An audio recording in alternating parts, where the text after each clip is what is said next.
Suas Bíblias em Lucas capítulo 9, dos versos 57 a 62. Lucas capítulo 9, dos versos 57 ao 62.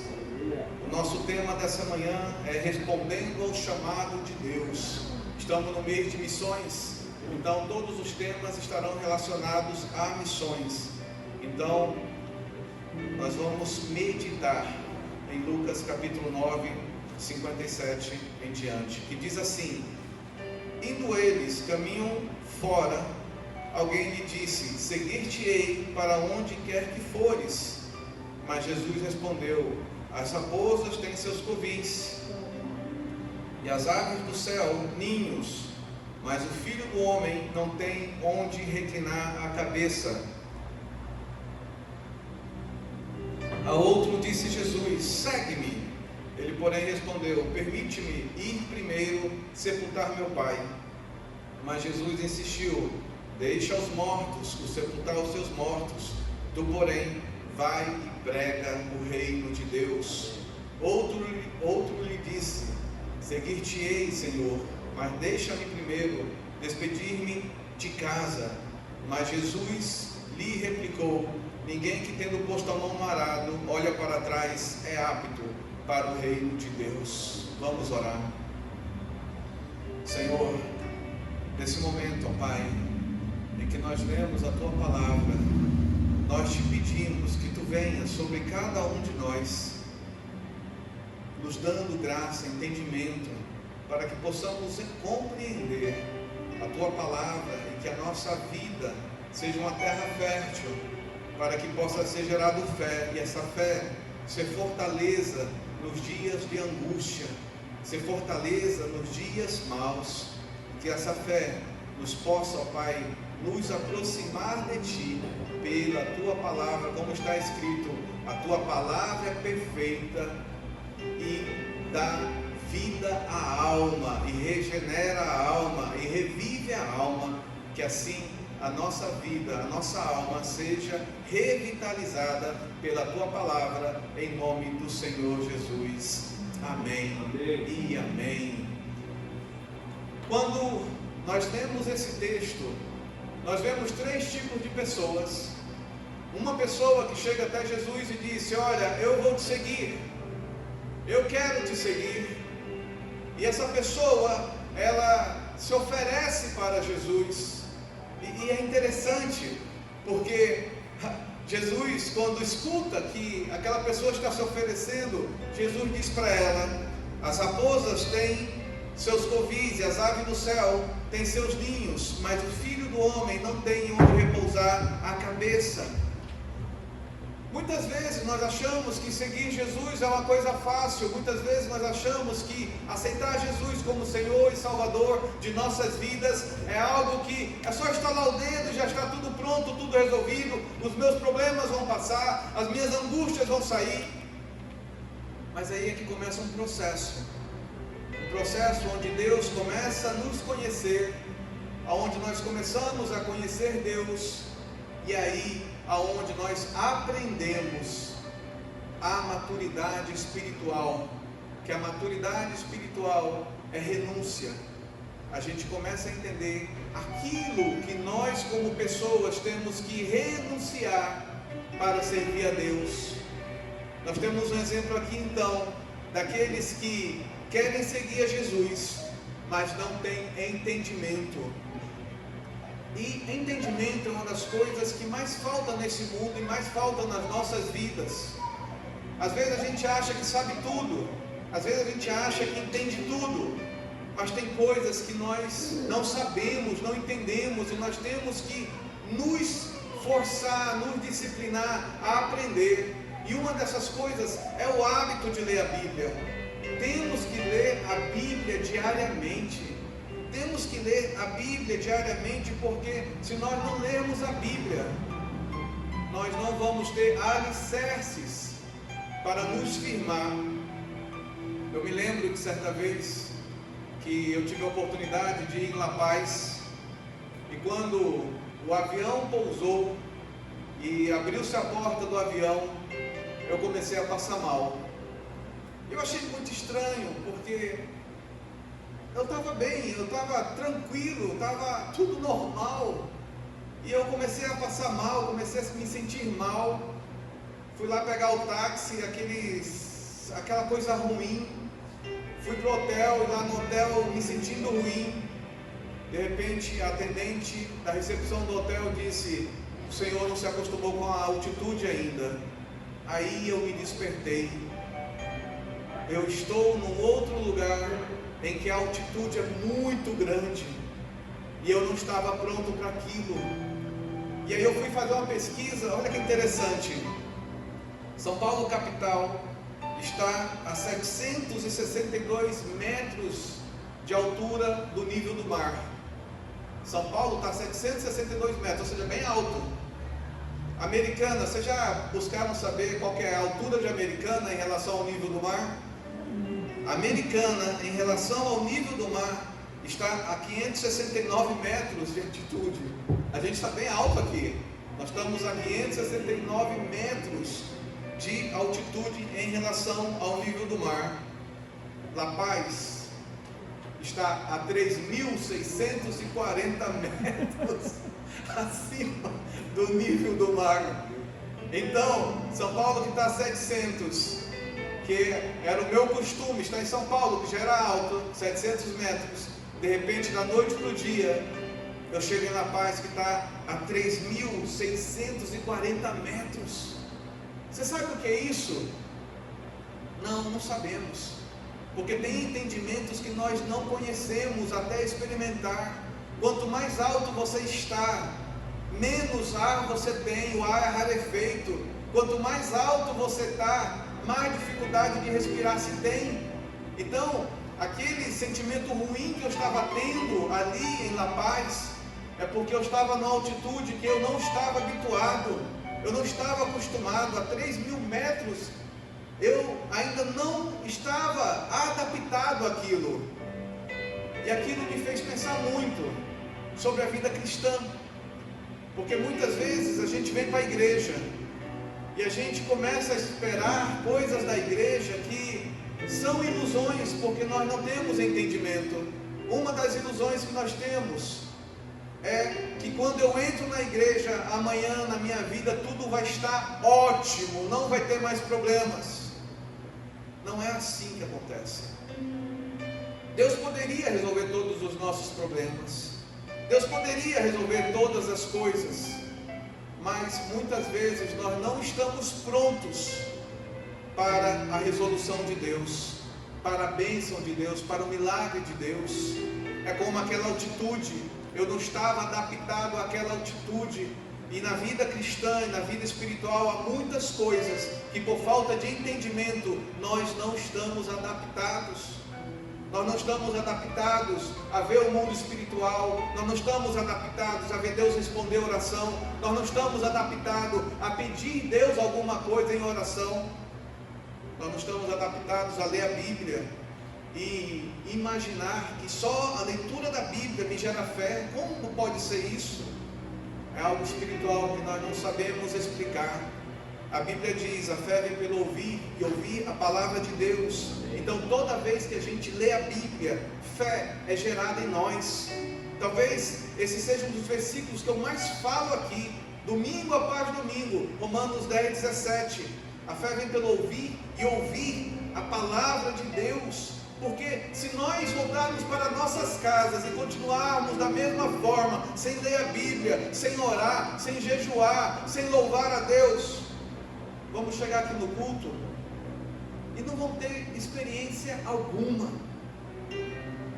Vamos ser somente como aquele homem que pediu para seguir Jesus, e Jesus, olhando para aquele homem, vai dizer: olha, eu não tenho casa, eu não tenho aonde pousar, eu não tenho aonde dormir, você está pronto para esse desafio?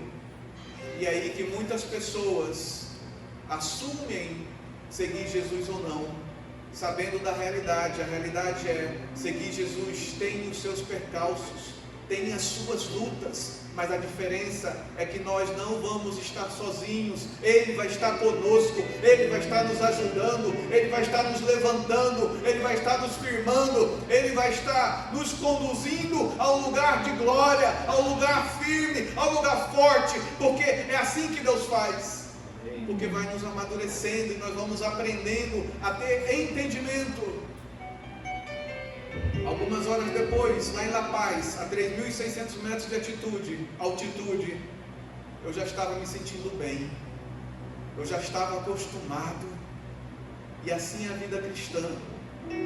No início parece que tudo vai ser difícil, no início parece que tudo vai ser complicado, mas se nós persistirmos em buscar a Deus, a nossa vida vai mudar.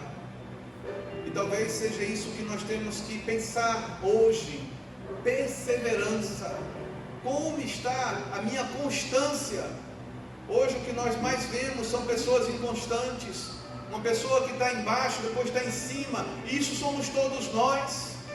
Quantos de nós somos especialistas em começar coisas e não terminar? Especialistas em fazer promessas para nós e nunca cumprir essas promessas. Especialistas em achar que vai conseguir fazer aquilo só porque achou que iria fazer, mas esqueceu da disciplina, esqueceu que você tem que se esforçar. Desejo não é esforço, desejo não é realização, desejo é só uma intenção de algo que eu quero realizar. E hoje o nosso maior desafio é nós sairmos dos desejos para a realização. E sair do desejo para a realização, existe um espaço, e esse espaço se chama disciplina, se chama foco, se chama intencionalidade, se chama você focar aquilo que você quer. Então Jesus, quando ele provoca aquele homem, e ele diz: olha, eu não tenho casa, eu não tenho dinheiro, eu tenho um pai, eu tenho uma fé. Você está disposto a viver na fé em Deus? E aí não há mais nada que a gente escute daquele homem, nos versos 57 e 58. Às vezes nós estamos empolgados, mas a empolgação não muda a nossa vida. O que muda a nossa vida é constância, é aprendizado, é entendimento, é disciplina para vencer obstáculos. Isso muda a nossa vida. Porque, note só, eu não estava preparado para chegar naquela cidade, La Paz. Eu não tinha estudado, faltei aula de geografia, não sabia a altitude daquele lugar. Mas você nota a diferença só em estar no lugar. E muitas vezes nós chegamos em lugares em que Deus nos põe discernimento e diz: olha, algo estranho está aqui, alguma coisa está acontecendo aqui, tenha discernimento. E para nós termos discernimento, nós só teremos se nós aprendermos a palavra de Deus, se nós seguirmos constantes na leitura, no aprendizado, nas perguntas. Quantas vezes a gente tem dúvida da palavra de Deus e fica para nós mês a mês, ano a ano, e a gente não tira aquela dúvida? Meus queridos, não voltem para casa com dúvidas, tirem as suas dúvidas, porque uma dúvida pode ser a pedra de tropeço que vai te derrubar, que vai te afastar. Entendimento é o que nos faz entender o caminho da sabedoria, o caminho da disciplina e o caminho da execução. Eu só vou realizar se eu entender o que eu tenho que fazer. E aí nós temos um dos maiores desafios da comunicação. Pessoas investem muito para aprender a se comunicar, comunicação eficaz, e fazem cursos de inteligência emocional, cursos de oratória, para aprender a se comunicar, para aprender a transferir para o outro a ideia que pode fazer sentido para ela realizar alguma coisa. Mas no final das contas, todos nós o que queremos é clareza das coisas. O que eu tenho que fazer? Como eu tenho que fazer? E aí vem um desafio da vontade de Deus. Como eu vou saber a vontade de Deus para a minha vida? Como eu vou saber a vontade de Deus para a minha vida? A primeira coisa que nós temos que saber em relação à vontade de Deus é que Deus deseja que todos sejam salvos. Está na Bíblia. A vontade de Deus é que todos sejam salvos. Então a primeira coisa que nós temos que entender é que nós temos que orar por aqueles que estão perdidos. Nós temos que orar pelos nossos vizinhos, nós temos que orar pelos nossos familiares, nós temos que interceder por aqueles que perderam-se no caminho e não sabem como se encontrar. E como nós podemos fazer isso? Sendo exemplo de vida. Sendo exemplo de vida, porque as pessoas querem muitas vezes alguém para olhar, e olhando aquela pessoa, querem admirar e querem fazer como ela faz. Um exemplo de vida. Que sejamos exemplos de vida, porque senão seremos como esse homem que segue ou quer seguir Jesus, mas continua sem entendimento das consequências. E aí, se nós olharmos lá no verso 59, no verso 60, Jesus está chamando alguém. Olha que interessante, agora é Jesus que chama alguém. A outro Jesus disse: siga-me. Mas o homem respondeu: Senhor, deixa-me ir primeiro sepultar meu pai. Jesus lhe disse: deixe que os mortos sepultem os seus mortos, você, porém, vá e proclame o reino de Deus. Pastor, mas isso não é muito radical? Jesus não foi muito duro com esse homem? Esse homem estava enlutado, esse homem estava numa questão familiar. Será que Jesus não foi muito firme com esse homem? É que nós não entendemos muitas vezes como é a morte no judaísmo, a morte de um judeu. Quando o judeu morre, ele não fica muito tempo fora do sepulcro, ou demora muito para ser enterrado.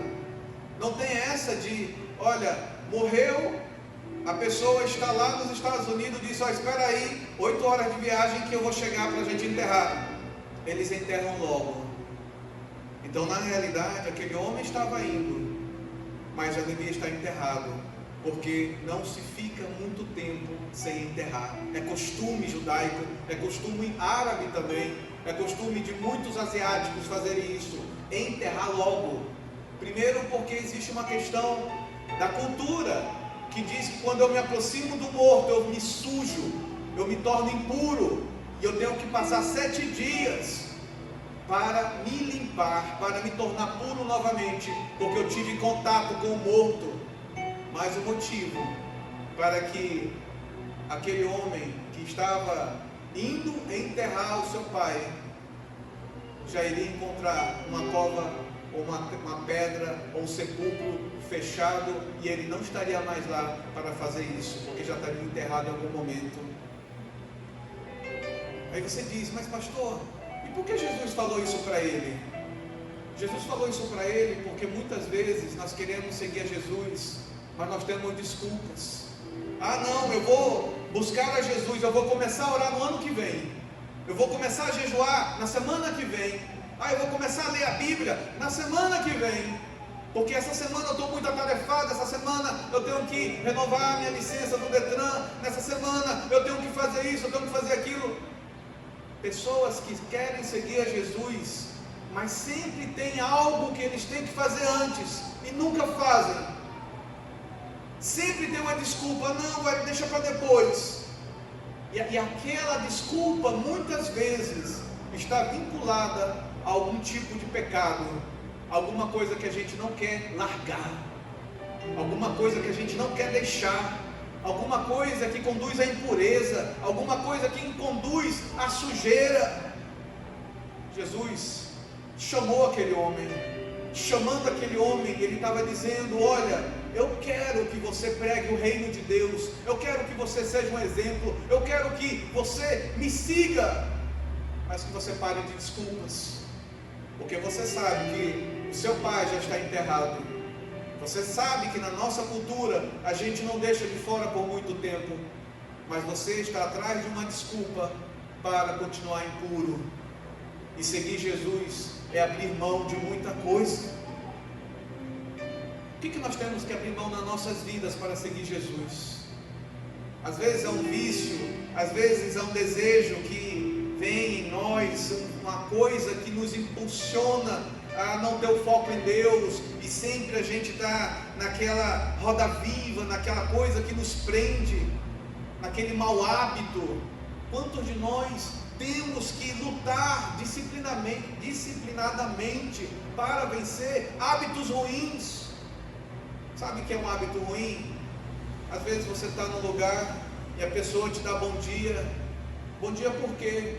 Teve chuva negra ontem, está quente pra caramba, olha, a umidade do ar está muito baixa, e aí a gente começa a reclamar.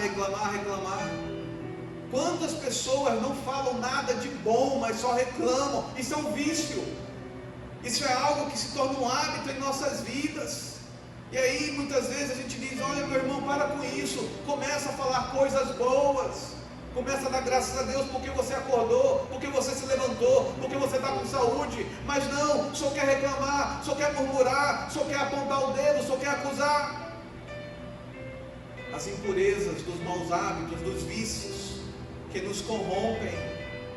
E aí Jesus está nos chamando, vem e me segue, vem e me segue. E a pessoa está com desculpas, não, eu não posso seguir agora porque a cadeira está vazia, porque é muito longe, porque o culto não é às 3 da tarde, porque a igreja não distribui água, porque a igreja não faz isso. Meus queridos, nós não seguimos igreja, nós seguimos Deus. E se nós estamos reunidos aqui, porque todos nós temos uma intenção: amadurecer espiritualmente. Nós não estamos aqui ao acaso, só para nós estarmos aqui numa reunião social. Nós estamos aqui porque nós queremos que Deus nos transforme, que Deus nos amadureça, que Deus possa remir o tempo de nossas vidas. Esse é o ponto. Tem gente que não quer que Deus faça a remissão do tempo. Sabe o que é remissão do tempo? É você ganhar aquele tempo perdido. Poxa, eu perdi tanto tempo na minha vida nisso. Se aquele tempo voltasse, eu queria fazer isso. Mas tem gente que não quer isso. Tem gente que quer ter aquele problema. E ter aquele problema porque é um problema de estimação. É a desculpa de estimação. Pastor, eu não vou orar porque eu tenho esse problema. Pastor, eu não vou orar porque eu tenho isso. Meus queridos, enquanto nós dermos desculpas para Deus, nós viveremos uma vida medíocre. Nós não seremos desafiados, nós não seremos provocados a crescer e nós não iremos mudar, porque ano após ano nós continuaremos as mesmas pessoas, e isso não é bíblico. A Bíblia fala de novidade de vida. Quando venho aqui para o culto, eu venho com a expectativa de sair daqui diferente, de sair daqui com mais fé, de sair daqui com uma visão nova. Eu não venho para cá com a expectativa de sair na mesmice. Eu não venho para cá na intenção de sair desanimado, mas eu venho para cá na esperança de Deus responder uma oração, de Deus fazer um milagre, de Deus fazer algo novo, e isso renova a minha vida, sabe, isso transforma a minha vida. Aí você diz assim, pastor, mas às vezes eu fico preocupado, o senhor não desanima porque tem pouca gente? Meus queridos, eu estava falando com o Roberto e com o Ivan agora há pouco. Hoje à noite eu vou estar pregando no aniversário de 13 anos da nossa igreja lá em Grajaú. Quando nós começamos a igreja no Grajaú, só tinha 5 pessoas. Ficou com 5 pessoas durante muito tempo. Hoje a nossa igreja no Grajaú, ela oscila de 300 a 500 pessoas. E a igreja que surgiu a partir da igreja de Grajaú, que é a igreja de Vila São José, que é do lado de Grajaú, já está com mais de 1.500 membros. De Grajaú, nós já temos hoje na região, no extremo sul de São Paulo, cerca de 3.000 pessoas, naquele grupinho que começou com 5. E aí você diz, pastor, mas levou muitos anos. Meus queridos, cada pessoa tem o seu tempo. Cada pessoa precisa do toque de Deus de forma diferente. quando uma pessoa que estava ali foi tocada por Deus, ela conseguiu evangelizar mais de 30 pessoas. E assim é. Assim é. Quando ela despertou para Deus, quando ela disse: olha, eu não quero mais desculpas, eu não quero mais nada que me deixe preso aos vícios, eu não quero mais nada que roube o meu potencial, que roube a minha visão de crescer, eu quero ter experiências com Deus. E ele começou a ter experiências com Deus, e algo novo aconteceu ali. Então, Deus faz milagres. Deus faz milagres quando a gente para de desculpas, quando a gente quer mudar, quando a gente quer parar de ter aquela coisa que sempre nos coloca como coitadinhos, aquela coisa que sempre nos coloca numa situação de olhar para que as pessoas olhem para nós com pena. Pare com isso, meu irmão, pare com isso. Você tem potencial, você tem dom, você tem talento, você tem capacidade para prosperar, para dar frutos e não para ser infrutífero. Deus, Jesus, chamou aquele homem e disse para aquele homem: olha, você vai e prega o reino de Deus. Aí você pode dizer: pastor, como é que eu prego o reino de Deus? Primeiramente, tendo uma vida, que é uma vida em que os outros vão olhar para você e vão dizer: eu quero ser como aquela pessoa, eu quero aprender como aquela pessoa, eu quero falar como aquela pessoa, eu quero trabalhar como aquela pessoa, eu quero viver e ser um vizinho como aquela pessoa, porque é uma pessoa honesta, é uma pessoa justa, é uma pessoa de bem, é uma pessoa que não fala palavrão, é uma pessoa que você vê leveza nela. Você já conheceu aquele tipo de pessoa que quando ela chega é um peso? Aquela pessoa que está tudo leve, mas de repente chega aquela pessoa, parece que veio a nuvem negra sobre o local e ficou aquele ambiente pesado, aquela coisa entrucada. Não seja uma pessoa assim. Pare com isso. Pare de ser essa pessoa que só atrai negatividade. Ai, pastor, é possível atrair negatividade? É, se você só fala negativamente. Se você não fala nada positivo, se você não tem nada, sabe, de ânimo para falar, você é um portador de más notícias. Jesus, ele chega para esse homem que quer segui-lo, mas não quer ter sacrifícios por causa das desculpas. Se nós não estivermos na presença de Deus e nós não quisermos mudar, nós vamos passar ano após anos e nós continuaremos os mesmos.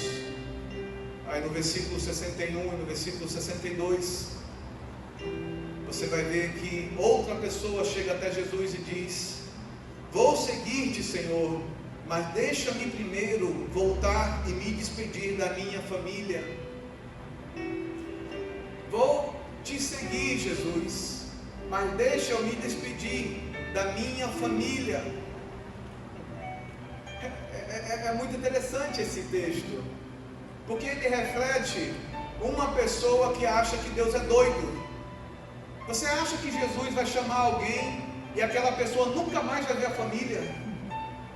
Você acha que Jesus vai chamar alguém e vai proibir aquela pessoa de ver a família?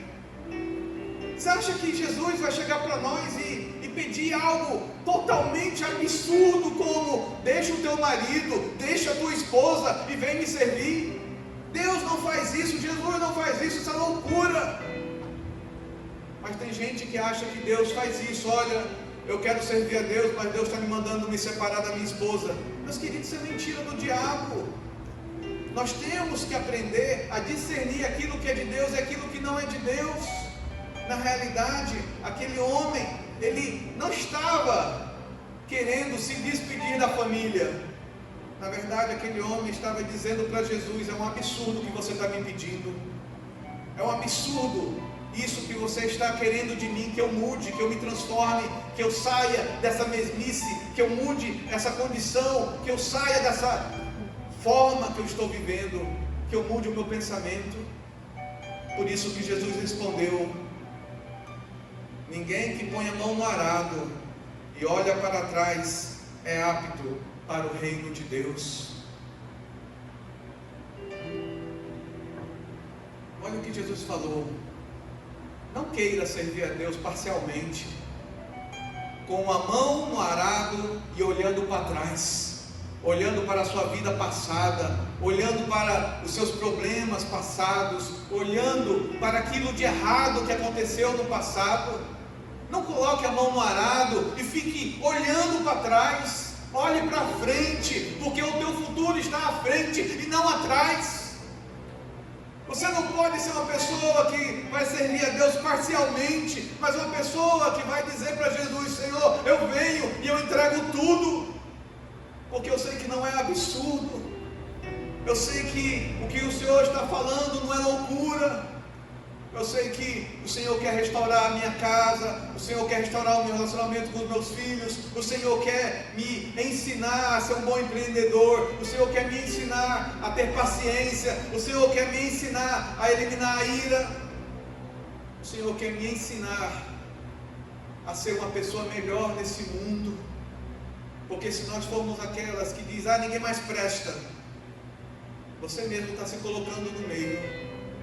Ou você está com justiça própria, em que você está se dizendo: ninguém mais presta, mas eu presto.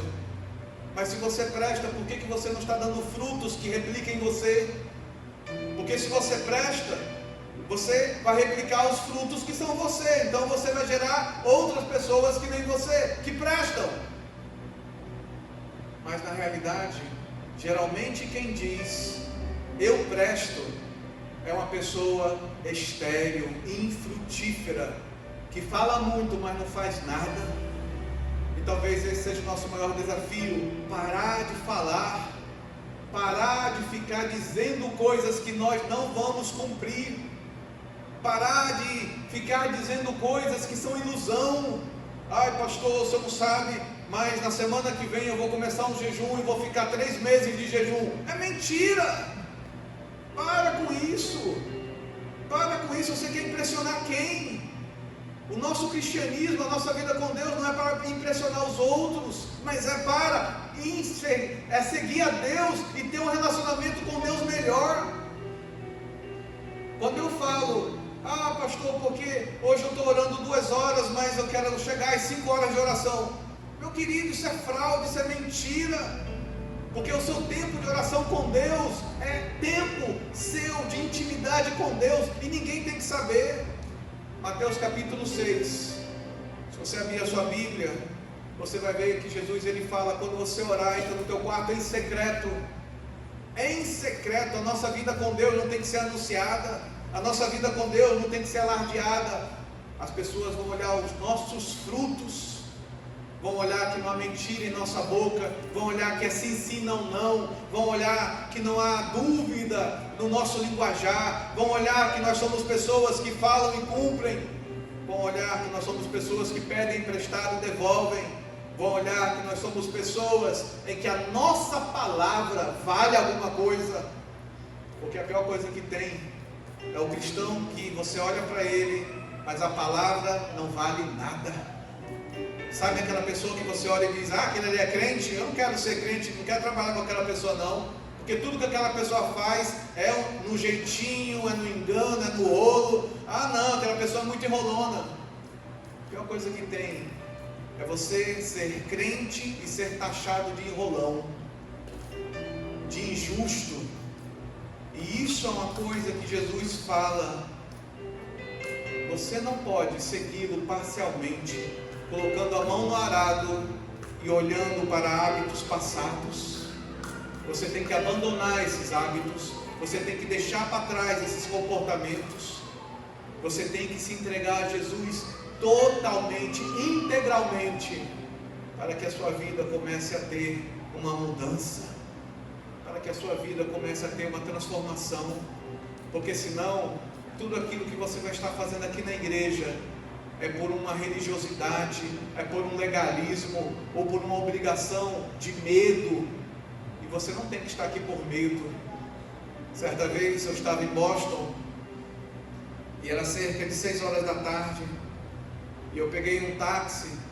Quando eu entrei no táxi, o taxista era um muçulmano, e ele me saudou quando eu entrei no táxi. Ele disse: o senhor se importa se eu esperar 1 minuto? Eu disse: não, pode ficar tranquilo, eu espero 1 minuto.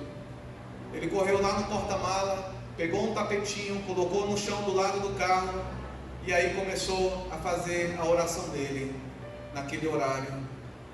Aí ele fez lá a sua oração, naquele tapetinho lá, naquele lugar. E aí ele entrou no táxi meio sem graça. Ele disse: você deve ter achado estranho, né? Eu estava fazendo essa oração nesse horário. Aí eu disse para ele: não achei estranho não. Ou talvez o que eu tenha achado estranho, e eu acho estranho, é você fazer isso por obrigação. Aí ele olhou para mim e disse: mas como assim por obrigação?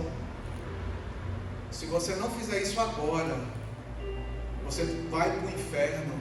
Se você não fizer isso agora, você vai ser amaldiçoado. Se você não fizer isso agora, você está afastado de Deus. Não é o que a tua lei diz? E ele baixou a cabeça e disse: sim, é o que a minha lei diz, é o que o nosso ensino diz, que se eu não fizer agora, eu estou afastado de Deus. Que situação é essa? A Bíblia diz que Deus nos libertou para sermos livres, e não para impor em nós coisas que vão nos aprisionar. Quer seja oração, quer seja jejum, quer seja louvor, isso é algo voluntário, isso é algo natural, isso é algo em que fazemos porque nós queremos fazer, mas não porque estamos sendo obrigados. Aí eu disse para aquele homem: se você conhecesse Jesus, você entenderia o que é orar livre. Se você conhecesse Jesus, você entenderia o que é acordar de manhã livre, o que é dormir à noite livre, o que é ser livre. Mas não viver preso numa legalidade, numa doutrina que te rouba a alegria de fazer as coisas. Aquele homem começou a chorar, e eu orei por ele, e ele aceitou Jesus como Senhor e Salvador da sua vida. Às vezes, a nossa presença na vida de alguém vai ser assim, uma transferência de um lugar para o outro lugar, mas que aquele momento seja tão intenso, que a pessoa seja impactada pela sua vida, por como você é, por como você fala e por aquilo que você crê.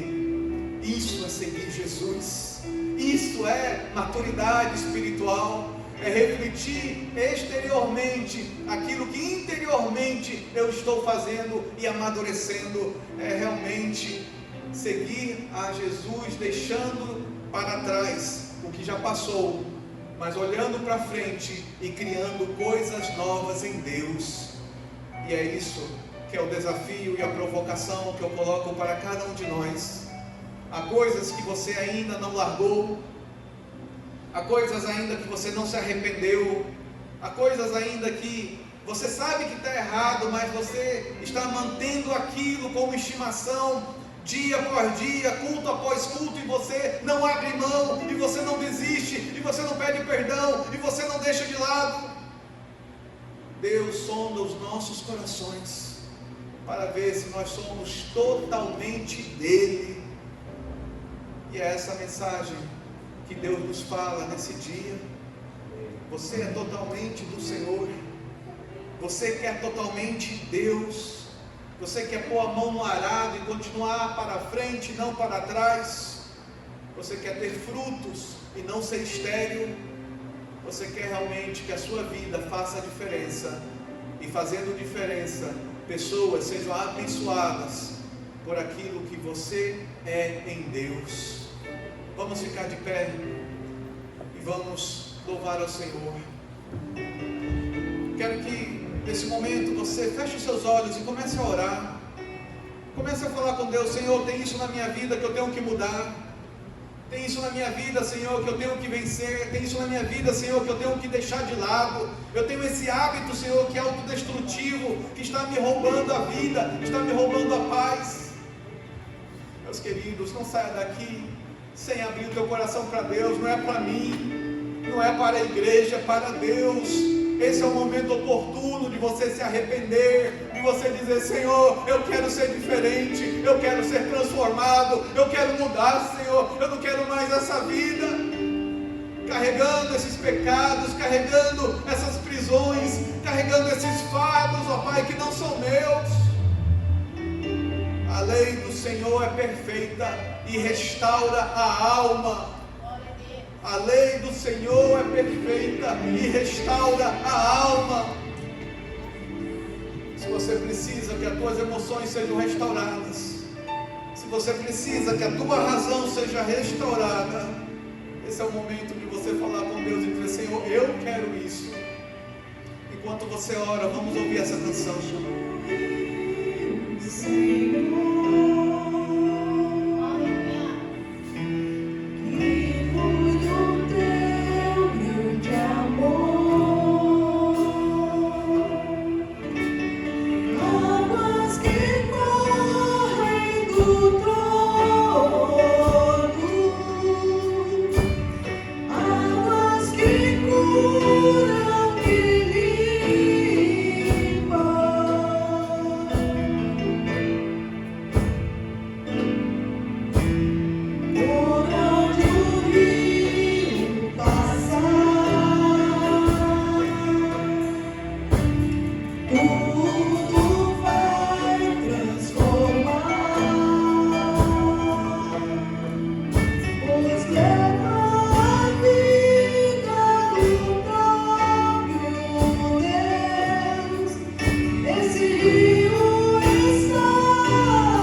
Somos uma igreja viva, um povo acolhedor, uma comunidade de discípulos de Jesus que o ama, o adora e busca obedecê-lo.